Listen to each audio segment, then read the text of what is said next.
चीन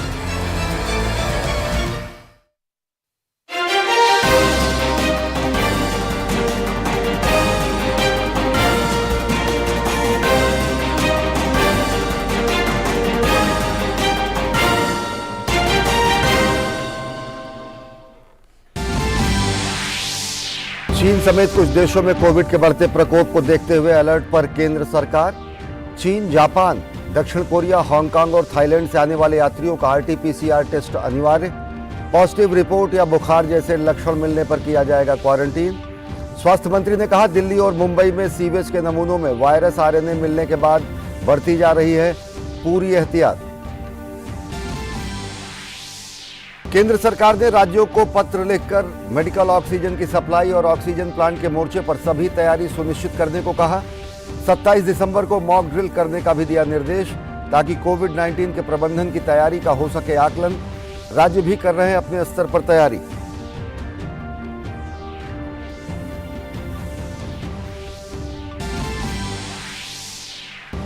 दिल्ली पहुंची कांग्रेस की भारत जोड़ो यात्रा पर बीजेपी ने साधा निशाना।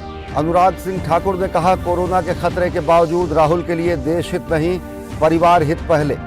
रविशंकर प्रसाद ने सामरिक सुरक्षा पर राहुल की समझ पर उठाया सवाल। कहा, धर्म के आधार पर विद्वेष फैलाना बंद करें।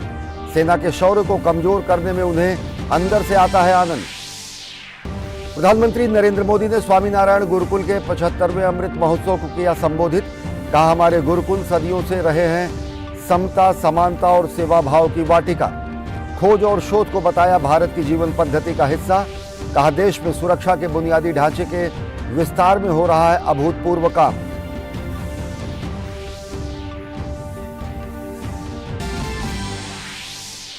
मथुरा के श्री कृष्ण जन्मभूमि और शाही ईदगाह विवाद में जिला कोर्ट का बड़ा आदेश।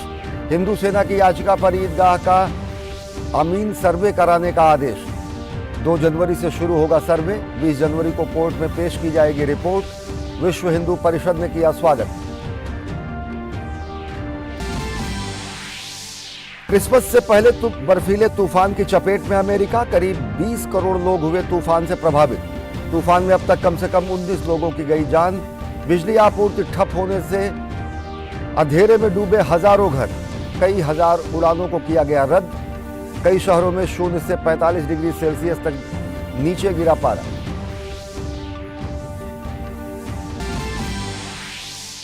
रोमांचक दौर में पहुंचा मीरपुर टेस्ट। 145 रनों के लक्ष्य का पीछा करने उतरी भारतीय टीम ने 45 रन पर खोए 4 विकेट।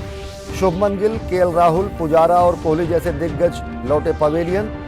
टीम इंडिया को मैच जीतने के लिए अब भी 100 रन की जरूरत। नमस्कार, मैं हूं अश्विनी कुमार मिश्र। देखते हैं खबरों को विस्तार से। भारत में कोरोना फिर से न कहर बरपा पाए, इसको लेकर केंद्र सरकार पूरी तरह अलर्ट मोड में है। राज्यों को भी पूरी तरह सतर्क रहने को कहा गया है। चीन में बढ़ते कोरोना मामलों के बाद अब कई देशों से आने वाले विदेशी नागरिकों की एयरपोर्ट पर टेस्टिंग शुरू हो गई है। रेलवे स्टेशन जैसे सार्वजनिक स्थानों पर भी जांच की जा रही है। केंद्र सरकार ने राज्यों को मेडिकल ऑक्सीजन की सप्लाई दुरुस्त करने और ऑक्सीजन प्लांट सही रखने की सलाह दी है। साथ ही 27 दिसंबर को मॉक ड्रिल में शामिल होकर अपनी तैयारियों को परखने की भी सलाह दी है। चीन समेत कुछ देशों में बढ़ते कोरोना केस के बाद भारत सरकार पूरी तरह से सतर्क हो गई है। इसके चलते जहां पीएम मोदी ने बीते दिनों समीक्षा बैठक की थी, तो केंद्रीय स्वास्थ्य मंत्री भी तमाम राज्यों के साथ समन्वय करके कोरोना महामारी के खिलाफ हर संभव तैयारी को समय से पूरा करने का काम कर रहे हैं। शनिवार को केंद्र सरकार ने राज्यों को चिट्ठी लिखकर मेडिकल ऑक्सीजन की सप्लाई और ऑक्सीजन प्लांट के मोर्चे पर सभी तैयारियां सुनिश्चित करने की सलाह दी है। केंद्र सरकार ने अपनी चिट्ठी में ऑक्सीजन सिलेंडर और लाइफ सपोर्ट सिस्टम जैसी तैयारियों को समय पर पूरा कर लेने की भी सलाह दी है। इस बीच केंद्रीय स्वास्थ्य मंत्री मनसुख मांडविया ने कहा कि देश में कोविड महामारी न फैले, इसके लिए सावधानी पूर्वक काम किया जा रहा है। दिल्ली और मुंबई में एयर और सीवेज के नमूनों में वायरस आरएनए मिला है। इसके बाद देश में पूरी एहतियात बरती जा रही है। देश में कोविड महामारी न फैले, उसके लिए हम अलर्ट मोड पर काम कर रहे हैं। हमने एयर सर्वेलेंस भी चालू किया है, सुएज सर्वेलेंस भी चालू किया है और ह्यूमन सर्वेलेंस तो हो ही रहा है। ये तीनों सर्वेलेंस से पता चल रहा है कि अभी दिल्ली और मुंबई में सुएज और एयर सर्वेलेंस में आरएनए मिला है, उसको देखते हुए आने वाले दिनों में क्या क्या प्रिकॉशन लेना है, उस लिए हम सभी राज्यों को अलर्ट दे रहे हैं, राज्यों के साथ इंफॉर्मेशन शेयर कर रहे हैं। हम देश के सभी नागरिक को भी अलर्ट करना चाहते हैं कि आप मास्क का उपयोग करें, कोविड एप्रोप्रिएट बिहेवियर का पालन करें। केंद्र सरकार ने कोरोना संक्रमण के संभावित संक्रमण को रोकने के लिए एक और बड़ा फैसला किया है। स्वास्थ्य मंत्री मनसुख मांडविया ने बताया कि चीन, जापान, हांगकांग, बैंकॉक और दक्षिण कोरिया से भारत आने वाले लोगों का आरटीपीसीआर टेस्ट अनिवार्य हो गया है। जिन यात्रियों की आरटीपीसीआर रिपोर्ट पॉजिटिव आएगी या उनमें बुखार जैसे लक्षण मिलेंगे, उन्हें क्वारंटाइन किया जाएगा। चीन, जापान, दक्षिण कोरिया, हांगकांग, बैंकॉक सभी से आने वाली फ्लाइट पर हम एविएशन मिनिस्ट्री के साथ बातचीत करके तुरंत ही एयर सुविधा पोर्टल का इम्प्लीमेंटेशन करके सभी पैसेंजर को आरटीपीसीआर कंपलसरी करेंगे, उसका ट्रेसिंग करना चालू कर देंगे और इंडिया में आने के बाद किसी को बुखार मालूम पड़े या तो टेस्ट पॉजिटिव पाया जाए तो तुरंत ही हम उसको क्वारंटाइन करने के लिए भी आदेश जारी करने जा रहे हैं। भारत आने वाले अंतर्राष्ट्रीय यात्रियों के लिए आज से अनिवार्य रैंडम कोविड टेस्ट शुरू कर चुका है। अंतर्राष्ट्रीय उड़ानों के यात्रियों का रैंडम कोरोना वायरस टेस्ट किया जा रहा है। हर उड़ान में कुल यात्रियों के 2% तक को आगमन के बाद हवाई अड्डे पर रैंडम टेस्ट से गुजरना होगा। रैंडम टेस्ट के बाद यदि कोई कोविड संक्रमित पाया जाता है तो सैंपल को जीनोम सीक्वेंसिंग के लिए भेजा जाएगा। संक्रमित लोगों को मानक प्रोटोकॉल के अनुसार आइसोलेशन में रहना होगा। केंद्र सरकार के सतर्कता भरे कदमों के बाद तमाम राज्यों ने भी कोरोना के संभावित खतरे को लेकर प्रयास तेज कर दिए हैं। यूपी गवर्नमेंट प्रत्येक जनपद में अपने मुख्य चिकित्सा अधिकारी, जिलाधिकारियों के माध्यम से अलर्ट मोड में रहने के लिए कहा है। सार्वजनिक स्थलों पर मास्क लगा करके जाएं और जो हमारे पुराने उपकरण हैं उनको मेंटेन करें, उनको तैयार करें, दवाइयाँ के अंजाम रखें और भीड़ भाड़ वाले इलाकों में यदि कोई संदिग्ध मरीज मिलता है तो उसकी जाँच करने के बाद ही सार्वजनिक स्थल पर जाने की सुझाव दिए हैं। इसके अलावा यदि पॉजिटिव मरीज है तो जीनोम टेस्टिंग भी हम करा रहे हैं। कोविड की परिस्थिति महाराष्ट्र में अभी कोविड महाराष्ट्र से आउट हो गया है क्योंकि पूरा महाराष्ट्र में 132 पेशेंट्स है पूरा महाराष्ट्र में, तो डरने की कोई बात ही नहीं है। We have to be on alert, we have to be in preparedness. There is no technical proof yet that we will be anticipating a surge. But in case of any eventuality, action of central government is that we will be preparing ourselves, we will be speeding up our surveillance. इस बीच देश में कोविड-19 महामारी के खिलाफ टीकाकरण अभियान तेज गति से जारी है। अब तक वैक्सीन के कुल 220 करोड़ 4 लाख डोज लगाए जा चुके हैं।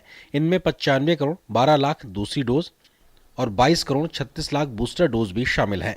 पिछले 24 घंटे में पूरे देश में कोरोना वायरस संक्रमण के 201 नए मामले दर्ज हुए हैं, जबकि बीते 24 घंटे में 183 लोगों ने संक्रमण को मात देने में भी सफलता हासिल की है। जहां एक ओर सरकार कोरोना के संभावित संक्रमण को रोकने के लिए पूरे प्रयास कर रही है, तो वहीं देश की जनता को भी अपने हिस्से की जिम्मेदारी निभानी होगी और बचाव के सभी तरीके अपनाने होंगे। Bureau report, DD news. चीन में इन दिनों कोरोना महामारी का जो असर दिख रहा है उससे पूरी दुनिया सहम गई है। चीन में लाखों नए मरीजों की वजह से हालात बेहद खराब हो गए हैं। चीन की स्वास्थ्य व्यवस्था पूरी तरह चरमरा गई है। चीन ही नहीं, कई दक्षिण एशियाई देशों में कोरोना के मामले लगातार बढ़ रहे हैं। कोरोना की नई लहर के बीच चीन के अस्पतालों में अतिरिक्त मरीजों को संभालने के लिए उपाय किए जा रहे हैं। पूर्वी चीन के शंघाई में फुदान विश्वविद्यालय से संबंध शंघाई पुडोंग अस्पताल में आपातकालीन रोगियों की संख्या इस सप्ताह सामान्य से दोगुनी हो गई है। उधर मध्य चीन के हुबोई प्रांत में दवाओं और चिकित्सा सुविधाओं के कम पड़ जाने की वजह से 192 टॉप टियर अस्पतालों में ऑनलाइन सेवाएं शुरू की गई हैं। कोविड मामलों की भारी वृद्धि झेल रहे बीजिंग में पेकिंग यूनिवर्सिटी फर्स्ट हॉस्पिटल ने गंभीर श्वसन मामलों के लिए एक नया वार्ड स्थापित किया है। नए व्यापक आईसीयू वार्ड शहर में कोविड के मामलों में भारी वृद्धि को देखते हुए जरूरी हो गए थे। इस महीने बीजिंग में कोरोना संक्रमण के मामलों में भारी उछाल आया है। हमने अस्थायी आईसीयू के लिए कुछ जगह बनाने के लिए मूल रूप से कुछ पुराने रोग वार्डों का अस्थायी रूप से विलय कर दिया है ताकि आपातकालीन कक्ष से रोगियों को समायोजित किया जा सके।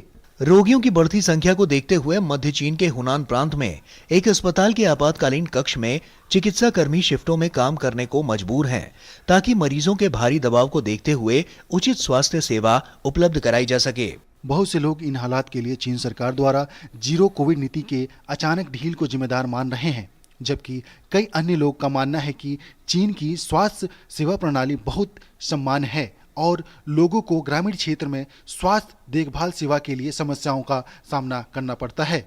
बहुत से लोग इन हालात के लिए चीन सरकार द्वारा जीरो कोविड नीति में अचानक ढील को जिम्मेदार मान रहे हैं, जबकि बाकी कई अन्य लोगों का मानना है कि चीन की स्वास्थ्य सेवा प्रणाली बहुत असमान है और लोगों को ग्रामीण क्षेत्र में स्वास्थ्य देखभाल सेवा के लिए समस्याओं का सामना करना पड़ता है। यहाँ आने वाले कुछ बुजुर्ग मरीज आमतौर पर बहुत जरूरी और गंभीर स्थिति में होते हैं, इसलिए हम उपचार प्रक्रिया के दौरान काफ़ी दबाव में होते हैं। आमतौर पर हम मरीजों को बहुत सारी सकारात्मक जानकारी देते हैं, उन्हें बताते हैं कि उचित इलाज के बाद उनकी बीमारी ठीक हो जाएगी। यह महत्वपूर्ण है कि वे सकारात्मक मानसिकता के साथ बीमारी से लड़ें। हालांकि चीनी सरकार का कहना है कि सरकार का ध्यान जरूरतमंद लोगों को स्वास्थ्य देखभाल सुविधाएं प्रदान करने पर है। चीन के पड़ोसी देशों में भी कोविड के मामले बढ़े हैं। दक्षिण कोरिया की योनहाप समाचार एजेंसी के अनुसार वहां संक्रमण के 66,211 नए मामले सामने आए हैं। इनमें 66 विदेशों से आए मामले हैं। रोग नियंत्रण के विभाग का हवाला देते हुए दक्षिण कोरियाई समाचार एजेंसी ने बताया कि नए कोरोना वायरस से संबंधित मौतें 3 महीने के उच्च स्तर पर पहुंच गई हैं, जबकि जापान में स्वास्थ्य मंत्रालय ने शनिवार को देश भर में कोरोना वायरस के 1,77,622 नए मामलों की पुष्टि की है। इसमें कहा गया है कि जापान में 339 संक्रमित लोगों की मौत हुई है। स्वास्थ्य मंत्रालय ने भी टोक्यो में 24 मौतों की सूचना दी है। कोविड-19 संक्रमण की नई लहर ने थाईलैंड में सरकार को सतर्क कर दिया है। वियतनाम के प्रधानमंत्री ने कोरोना की स्थिति पर एक समीक्षा बैठक की। उन्होंने कोविड-19 की रोकथाम और नियंत्रण के लिए उचित कदम उठाने का निर्देश दिया। साथ ही ये भी सुनिश्चित करने को कहा कि इस काम में किसी को पीछे न छोड़ा जाए। Bureau report, DD news. राष्ट्रपति द्रौपदी मुर्मू ने क्रिसमस से एक दिन पहले आज नई दिल्ली में सेक्रेड हार्ट कैथेड्रल का दौरा किया। क्रिसमस पर राष्ट्रपति की सुरक्षा और प्रोटोकॉल के कारण चर्च आने वालों को असुविधा न हो, इसके लिए वो एक दिन पहले चर्च आईं। चर्च के पादरी ने राष्ट्रपति की अगवानी की। राष्ट्रपति ने चर्च में मोमबत्ती जलाई और मानवता की प्रगति और कल्याण के लिए प्रार्थना की। राष्ट्रपति ने बच्चों को उपहार दिए और उनके साथ फोटो भी खिंचाई।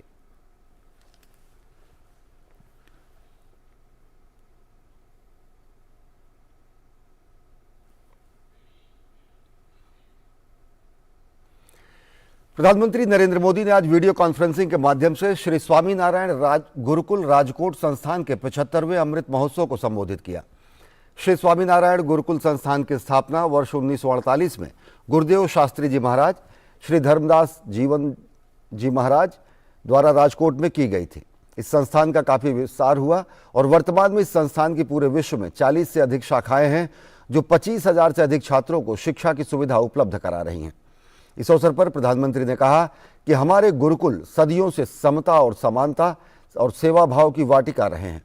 नालंदा और तक्षशिला जैसे विश्वविद्यालय भारत की इस गुरुकुल परंपरा के वैश्विक वैभव के पर्याय हुआ करते थे और खोज और शोध ये भारत की जीवन पद्धति का हिस्सा थे।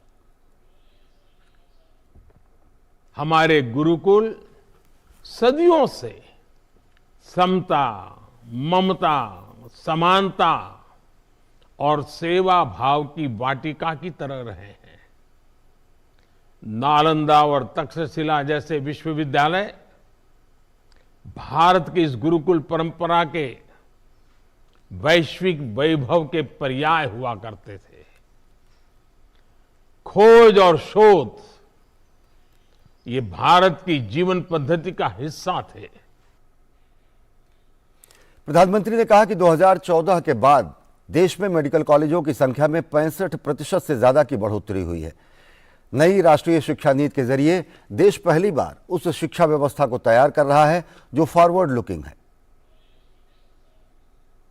2014 के बाद से मेडिकल कॉलेजों की संख्या में 65% से ज्यादा की बढ़ोतरी हुई है।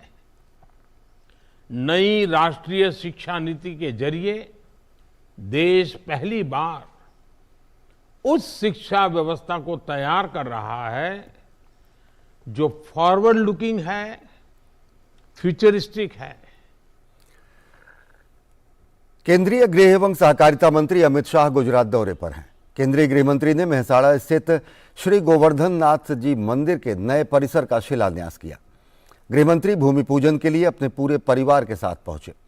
मंदिर प्रबंधन ने गृह मंत्री को तलवार भेंट कर उनका भव्य अभिवादन किया।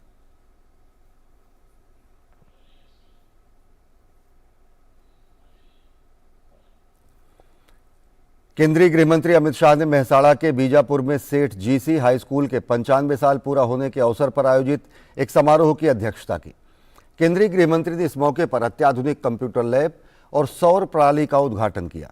इसके साथ ही अमित शाह ने स्कूल छात्रों द्वारा प्रस्तुत विभिन्न प्रदर्शनियों का अनावरण किया। इस मौके पर प्रदेश के मुख्यमंत्री भूपेंद्र पटेल, स्वास्थ्य मंत्री ऋषिकेश पटेल भी उपस्थित रहे। श्री कृष्ण जन्मभूमि विवाद से जुड़ी याचिका पर सुनवाई करते हुए मथुरा की सिविल कोर्ट ने बड़ा आदेश दिया है। मथुरा के सिविल जज सीनियर डिवीजन की अदालत ने शाही ईदगाह के सर्वे का आदेश दिया है। सिविल कोर्ट ने विवादित स्थल का सर्वे कर 20 जनवरी तक रिपोर्ट सौंपने को कहा है। मथुरा के श्री कृष्ण जन्मभूमि और शाही ईदगाह विवाद में जिला कोर्ट ने एक बड़ा आदेश दिया है। मथुरा के श्री कृष्ण जन्मस्थान और शाही ईदगाह मस्जिद विवाद के मामले में हिंदू सेना के दावे पर सिविल जज सीनियर डिवीजन तृतीय की अदालत ने ईदगाह का अमीन सर्वे करने का आदेश जारी किया। सर्वे 2 जनवरी से शुरू होगा और रिपोर्ट 20 जनवरी को कोर्ट में पेश की जाएगी। यह सर्वे उसी तर्ज पर है जिस तरह से वाराणसी में ज्ञानव्यापी के मामले में कोर्ट ने सर्वे का आदेश दिया था। माननीय न्यायालय के समक्ष हमने 8 दिसंबर को दावा दाखिल किया था। माननीय न्यायालय ने बहुत विवेक से हमारी पूरी बातों को सुनकर उसमें आदेश पारित किए। हमने स्थायी निश्चित आज्ञा चाही थी, मिले दौरान मुकदमा, तो उन्होंने उसको एक पक्षीय रूप से देने से मना करा और अमीन महोदय को निर्देशित कर दिया गया है कि मौके पर जाकर सारी चीज़ों की यथास्थिति जो भी मौके पर लाकर माननीय न्यायालय के समक्ष रखें, जिससे कि उसमें आगे भविष्य में किसी प्रकार कोई निर्माण या किसी चीज़ की नहीं हो, विवाद की स्थिति उत्पन्न ना हो। ये 8 तारीख को ही आदेश दे दिया है, जिसकी जानकारी हमें आज न्यूज चैनल के माध्यम से हुई है सर्वप्रथम। जैसा मैंने कहा कि हम पर कोई नोटिस नहीं है और ऑनरेबल कोर्ट ने पता नहीं किस आधार पर ये उसमें आदेश कर दिया कि उभय पक्षों की उपस्थिति में। उभय पक्ष तो तब उपस्थित होंगे जब माननीय न्यायालय से हमारे पास भी नोटिस और संबंध सर्व कर दिए जाए। दरअसल हिंदू सेना ने सिविल जज सीनियर डिवीजन तृतीय की न्यायाधीश सोनिका वर्मा की अदालत में दावा किया था कि श्री कृष्ण जन्मस्थली की 13.37 एकड़ जमीन पर मंदिर तोड़कर औरंगजेब द्वारा ईदगाह तैयार कराई गई थी। उन्होंने भगवान श्री कृष्ण के जन्म से लेकर मंदिर बनने तक पूरा इतिहास अदालत के समक्ष पेश किया। हिंदू पक्ष का दावा है कि शाही ईदगाह में स्वास्तिक का चिन्ह मंदिर होने के प्रतीक के साथ साथ मस्जिद के नीचे भगवान का गर्भगृह है। इनका दावा है कि शाही ईदगाह में हिंदू स्थापत्य कला के सबूत मौजूद हैं। ये वैज्ञानिक सर्वे के बाद सामने आ जाएंगे। उन्होंने वर्ष 1968 में श्री कृष्ण जन्मस्थान सेवा संघ बनाम शाही मस्जिद ईदगाह के बीच हुए समझौते को भी चुनौती दी है। विश्व हिंदू परिषद ने फैसले का स्वागत किया और कहा कि मथुरा में श्री कृष्ण जन्मभूमि के सर्वे से सत्य सामने आएगा और न्यायालय को निर्णय लेने में सहायता मिलेगी। मथुरा के न्यायालय ने यह आदेश दिया है कि कृष्ण जन्मभूमि के स्थान का सर्वे करा जाए, नक्शा बनाया जाए और अगली तारीख पर उसकी रिपोर्ट प्रस्तुत की जाए। गौरतलब है कि शाही ईदगाह मस्जिद मथुरा शहर में श्री कृष्ण जन्मभूमि मंदिर परिसर से सटी हुई है। इस स्थल को हिंदू धर्म में भगवान कृष्ण की जन्मस्थली माना गया है। दावा है कि औरंगजेब ने श्री कृष्ण जन्मस्थली पर बने प्राचीन केशवनाथ मंदिर को नष्ट कर शाही ईदगाह मस्जिद का निर्माण करा दिया था। Bureau report, DD news. आज राष्ट्रीय राजधानी दिल्ली में सफल मेट्रो परिचालन के 20 वर्ष पूरे होने पर कार्यक्रम आयोजित किया। इस दौरान एक प्रदर्शनी भी लगाई गई जिसका उद्घाटन भारत में जापान के राजदूत सुजुकी हिरोशी और डीएमआरसी के प्रबंध निदेशक विकास कुमार ने किया। यह प्रदर्शनी पिछले 20 वर्षों में दिल्ली मेट्रो के विकास की झलक पेश करती है। इस दौरान भारत में जापान के राजदूत ने हिंदी में भाषण देकर बधाई दी, तो वहीं दूसरी तरफ डीएमआरसी के प्रबंध निदेशक विकास कुमार ने मेट्रो को कैसे पूरा किया गया उसके बारे में विस्तार से बताया। 24 दिसंबर 2002 को तत्कालीन प्रधानमंत्री अटल बिहारी वाजपेयी ने दिल्ली की पहली मेट्रो को हरी झंडी दिखाकर रवाना किया था। आज उसी मेट्रो को सजाकर विशेष रूप से परिचालित किया गया। आज मेट्रो के लिए और दिल्ली वालों के लिए बहुत ही प्रसन्नता का दिन है कि आज दिल्ली मेट्रो ने 20 साल का अपना सर्विस जो करी है दिल्ली की जनता को, आज 20 साल हो रहे हैं, उसमें एक बहुत बड़ा ये अचीवमेंट है। और यहाँ जो इस समय एग्जीबिशन लगा है इसमें हिस्ट्री पूरी 20 साल की रिफ्लेक्ट करी है फोटोग्राफ्स के जरिए। ये एक परमानेंट एग्जीबिशन रहेगा जिसको कि जनता हमारी कभी भी आके देख सकती है इस मेट्रो के अंदर। दिल्ली मेट्रो की 20वीं वर्षगांठ पर हार्दिक बधाई देना चाहता हूँ। मैं भी यहाँ तक दिल्ली मेट्रो से ही आया हूँ। दिल्ली मेट्रो बहुत ही आरामदायक था। मुझे ये जानकर बहुत हैरानी हुई कि पिछले 20 वर्षों में दिल्ली मेट्रो के विकास का स्तर टोक्यो मेट्रो से भी आगे निकल गया है। त्रिपुरा के मुख्यमंत्री माणिक साहा ने कहा कि जरूरतमंद लोगों को कोई समस्या न हो, इसके लिए प्रधानमंत्री नरेंद्र मोदी ने साल 2023 में फिर से मुफ्त राशन योजना की घोषणा की है। उन्होंने कहा कि प्रधानमंत्री देशवासियों को सोचते हैं और चाहते हैं कि किसी को कोई समस्या न हो। प्रधानमंत्री जिस तरह हमेशा सोचते हैं, खास करके जो हमारा देशवासी के लिए, सचमुच कभी कभी मैं आश्चर्य होता हूँ कि किस तरह वो सोचते हैं और किसी को कोई समस्या ना हो। तो उस हिसाब से 2020 से जिस तरह वो फ्री रेशन दे रहे थे कोविड को मुकाबला करने के लिए, फिर से उन्होंने घोषणा की और हिस्ट्री बनाया कि अगले 2023 दिसंबर तक फ्री रेशन, फिर जिन लोगों को कोई समस्या होगा नहीं होना चाहिए, उस तरह उन्होंने सोचा और इस तरह फ्री देने का एक घोषणा की है। केंद्रीय खेल मंत्री अनुराग सिंह ठाकुर ने कर्नाटक के उडुपी में एमजी स्टेडियम में स्पोर्ट्स साइंस सेंटर का उद्घाटन किया। कार्यक्रम को संबोधित करते हुए अनुराग सिंह ठाकुर ने कहा कि केंद्र सरकार खेलों के विकास पर विशेष ध्यान दे रही है। But in the past few years, the government of India and various state governments have actually started working on this. Friends, sports today is no longer viewed the same way as seen in the last decade or so. In today's time, with the kind of development Indian medical science has made with biomedical research and development, high quality clinical care and public health studies and interventions, the whole approach towards training in sports has changed drastically. पूर्व राष्ट्रपति रामनाथ कोविंद आज दिल्ली में आयोजित अटल memorial lecture में शामिल हुए। रामनाथ कोविंद ने अटल जी को याद करते हुए कहा कि वो सबको साथ लेकर चलते थे। उन्होंने कहा कि अटल जी के विपक्षी भी उनके प्रति आदर का भाव रखते थे। अटल जी की नैतिकता और पारदर्शिता के कारण उनके राजनीतिक विरोधी और यहाँ तक कि शत्रुता के माहौल में विदेशी नेता भी उनके प्रति सदैव आदर भाव रखते थे। उन्हें भारतीय राजनीति का आजाद शत्रु भी कहा जाता था।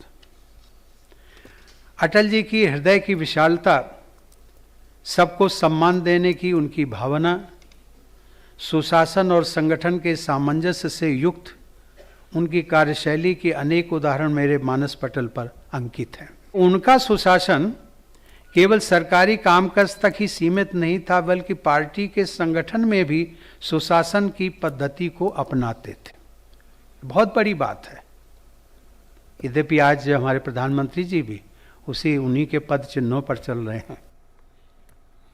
उत्तर भारत में कड़ाके की सर्दी और कोहरे से आम जनजीवन बुरी तरह प्रभावित हुआ है। मैदानी इलाकों में लगातार शीतलहर से लोगों को कठिनाइयों का सामना करना पड़ रहा है। पंजाब, हरियाणा, उत्तरी राजस्थान, दिल्ली और बिहार में कोहरे की वजह से यातायात बुरी तरह प्रभावित हुआ है। सबसे ज्यादा असर रेल सेवाओं पर पड़ा है। शनिवार को उत्तर रेलवे की 48 ट्रेनों को कोहरे के कारण रद्द कर दिया गया।